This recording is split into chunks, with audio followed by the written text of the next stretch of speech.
जय हिंद दोस्तों, मैं अभिषेक यादव स्वागत करता हूं आपके अपने चैनल स्टडी विद अभिषेक में। तो शुरू करते हैं सीरीज की आज की अगली क्लास। देखते हैं आज का आपका पहला प्रश्न। तो देखते हैं, पहला प्रश्न है आपका, भारत के संविधान में निःशुल्क विधिक सहायता की व्यवस्था का प्रावधान अंततः स्थापित किया गया है। इसमें आपके ऑप्शंस हैं, ए प्रस्तावना में, बी अनुच्छेद 39 क के रूप में, सी अनुच्छेद 43 क के रूप में, डी अनुच्छेद 38 खंड 2 के रूप में। इसमें आपका सही ऑप्शन है ऑप्शन नंबर बी, अनुच्छेद 39 क के रूप में।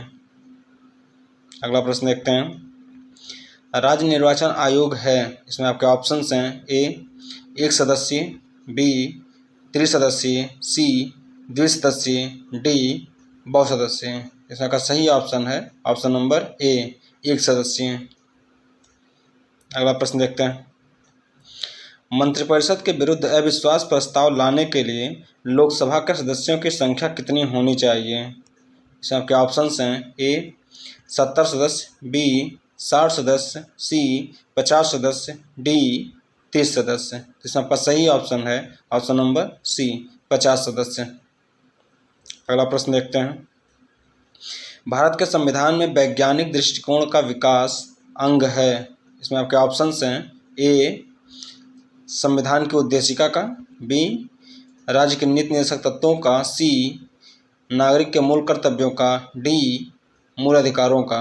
इसमें आपका सही ऑप्शन है ऑप्शन नंबर सी, नागरिकों के मूल कर्तव्यों का, जो आपका वैज्ञानिक दृष्टिकोण का विकास संघ है। अगला प्रश्न देखते हैं, मौलिक कर्तव्यों के लागू किए जाने के संबंध में भारत का संविधान क्या कहता है। इसमें आपके ऑप्शंस हैं, ए राज्य सरकार को उत्तरदायी बनाता है, बी केंद्र सरकार को उत्तरदायी बनाता है, सी स्थानीय प्रशासनिक संस्थाओं को उत्तरदायी बनाता है, डी इस विषय में संविधान मौन है। जिसमें आपका सही ऑप्शन है ऑप्शन नंबर डी, इस विषय में संविधान मौन है। अगला प्रश्न देखते हैं, भारतीय संघ की विधायी शक्तियां किसमें निहित होती हैं। इसमें आपके ऑप्शंस हैं, ए राष्ट्रपति में, बी प्रधानमंत्री में, सी संसद में, डी सर्वोच्च न्यायालय में। इसका का सही ऑप्शन है ऑप्शन नंबर सी, संसद में। जो आपकी भारतीय संघ की विधायी शक्तियां वो आपके संसद में निहित होती हैं। अगला प्रश्न देखते हैं, संविधान सभा की राष्ट्रीय ध्वज समिति के अध्यक्ष कौन थे। इसमें आपके ऑप्शंस हैं, A J B Kripalani, B Pandit Jawaharlal Nehru, C doctor Rajendra Prasad, D Pandit Govind Malviya. इसका सही ऑप्शन है option number C, doctor Rajendra Prasad. ये आपके राष्ट्रीय ध्वज समिति के अध्यक्ष थे। अगला प्रश्न देखते हैं, भारतीय संविधान के कौन से अनुच्छेद के अंतर्गत राज्य शब्द को परिभाषित किया गया है। इसमें आपके ऑप्शंस हैं, ए अनुच्छेद 15 में, बी अनुच्छेद 12 में, सी अनुच्छेद 14 में, डी अनुच्छेद 13 में। तो आपका सही ऑप्शन है ऑप्शन नंबर बी, अनुच्छेद 12 में राज्य शब्द को परिभाषित किया गया है। अगला प्रश्न देखते हैं, भारतीय संविधान में न्यायोचित मूल अधिकार का उल्लेख है। इसमें आपके ऑप्शंस हैं, ए अनुच्छेद 12 से 30 तक, बी अनुच्छेद 12 से 34 तक, सी अनुच्छेद 12 से 35 तक, डी अनुच्छेद 12 से 36 तक। इसमें आपका सही ऑप्शन है ऑप्शन नंबर सी, अनुच्छेद 12 से 35 तक, जो आपका न्यायोचित मूल अधिकार का उल्लेख किया गया है।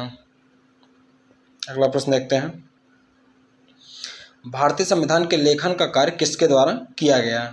इसमें आपके ऑप्शंस हैं, ए प्रेम बिहारी नारायण रायजादा, बी डॉक्टर भीमराव अंबेडकर, सी BN राव, डी नंदलाल बोस। इसमें आपका सही ऑप्शन है ऑप्शन नंबर ए, प्रेम बिहारी नारायण रायजादा। ये जो है संविधान के लेखन का कार्य इनके द्वारा किया गया था। अगला प्रश्न देखते हैं, निम्नलिखित में से कौन से संविधान संशोधन विधेयक के माध्यम से अनुसूचित क्षेत्रों की ग्राम सभा के लिए वित्त आयोग की स्थापना को प्रस्तावित किया गया। इसमें आपके ऑप्शंस हैं, ए 125वां संविधान संशोधन, बी 124वां संविधान संशोधन, सी 123वां संविधान संशोधन, डी 122वां संविधान संशोधन। इसमें आपका सही ऑप्शन है ऑप्शन नंबर ए, 125वां संविधान संशोधन। अगला प्रश्न देखते हैं, राज्य सरकार के मंत्रियों के वेतन एवं भत्तों का निर्धारण किया जाता है? इसमें आपके ऑप्शंस हैं ए राज्य विधानसभा द्वारा, बी मुख्य सचिव द्वारा, सी मुख्यमंत्री द्वारा, डी राज्यपाल द्वारा। इसमें आपका सही ऑप्शन है ऑप्शन नंबर ए राज्य विधानसभा द्वारा। अगला प्रश्न देखते हैं, 100वें संविधान संशोधन अधिनियम के द्वारा कौन से राज्यों के चुनाव में बदलाव किया गया? इसमें आपके ऑप्शंस हैं ए मणिपुर, असम, मेघालय व त्रिपुरा, बी मेघालय, असम, त्रिपुरा व पश्चिम बंगाल, सी असम, मेघालय, त्रिपुरा व नागालैंड, डी पश्चिम बंगाल, बिहार, असम व मेघालय। इसका आपका सही ऑप्शन है option number B Meghalaya, Assam, Tripura व पश्चिम बंगाल की सीमाओं को 100वें संविधान संशोधन अधिनियम के द्वारा इनके सीमाओं को परिवर्तित किया गया था, बदला किया था। अगला प्रश्न देखते हैं, निम्नलिखित में से कौन सा युग्म सही नहीं है? इसमें आपके ऑप्शंस हैं ए 42वां संविधान संशोधन मौलिक कर्तव्य से संबंधित, बी 52वां संवैधानिक संशोधन दल बदल निरोध कानून से संबंधित, सी 73वां संवैधानिक संशोधन पंचायती राज से संबंधित, डी 84वां संवैधानिक संशोधन केंद्र राज संबंध। तो इसका आपका सही ऑप्शन है ऑप्शन नंबर डी 84वां संविधान संशोधन केंद्र राज संबंध से आपका सही युग्म नहीं है, मतलब सही सुमेलित नहीं है। अगला प्रश्न देखते हैं, राष्ट्रपति अपना इस्तीफा उपराष्ट्रपति को देते हैं, इसकी सूचना उपराष्ट्रपति सर्वप्रथम किसको देता है? इसमें आपके ऑप्शंस हैं ए सर्वोच्च न्यायालय, बी लोकसभा अध्यक्ष, सी लोकसभा का उपाध्यक्ष, डी राज्यसभा के उपसभापति। इसमें आपका सही ऑप्शन है ऑप्शन नंबर बी लोकसभा अध्यक्ष को। अगला प्रश्न देखते हैं, भारतीय संविधान का कौन सा अनुच्छेद विधायी कार्यों के न्यायिक समीक्षा की शक्ति प्रदान करता है? इसमें आपके ऑप्शंस हैं ए अनुच्छेद 17, बी अनुच्छेद 14, सी अनुच्छेद 13, डी अनुच्छेद 12। इसमें आपका सही ऑप्शन है ऑप्शन नंबर सी अनुच्छेद 13 के द्वारा जो है संविधान को न्यायिक समीक्षा का शक्ति प्रदान किया गया है। अगला प्रश्न देखते हैं, मूल अधिकार की अवधारणा ग्रहित की गई है।